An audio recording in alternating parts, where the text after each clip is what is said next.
हमने young split experiment देखा। आज सेम एक दूसरा एक्सपेरिमेंट है बबल चैम्बर नाम का। तो उसमें भी क्या होता है, तो एक बड़े चैम्बर के अंदर पार्टिकल को रखा जाता है, या पानी के बूंद के जैसे समझो।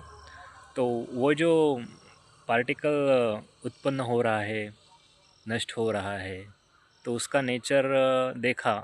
और जैसे ही किसी संत या बुद्ध पुरुष अपने शरीर के ऊपर एक्सपेरिमेंट कर रहा है, तो अभी जो दोनों की जो रिज़ल्ट है वो एक ही आ रहे हैं।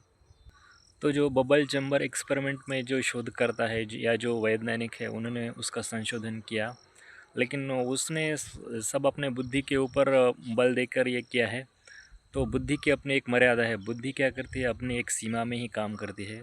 तो उन्होंने क्या किया, एक्सपेरिमेंट किया, लेकिन उसका उपयोग है जो अणुबॉम्ब में किया।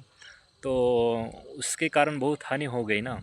तो जो अनुस्फोट होने के बाद तो जो वैज्ञानिक है वो तो पूरी चिंताग्रस्त हो गया।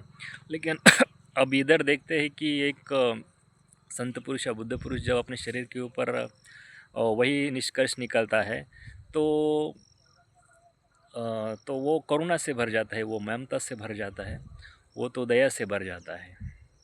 तो कहने का तात्पर्य यह है कि जो अभी जो विज्ञान चल रहा है या जो साइंस में रिसर्च हो रहा है ना, तो उसकी एक अपनी एक लिमिट है।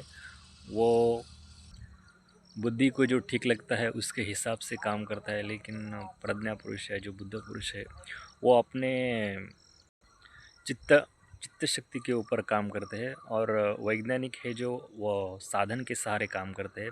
साधन और चित्त ये दो अलग अलग बातें हैं। विज्ञान से है जो आपकी बुद्धि डेवलपमेंट हो सकती है, लेकिन आप में दया करुणा ये भाव नहीं जग सकता है। तो दया करुणा मन में जगने के लिए आपको स्पिरिचुअलिटी की तरफ आना पड़ेगा, आध्यात्मिक ही बनना पड़ेगा।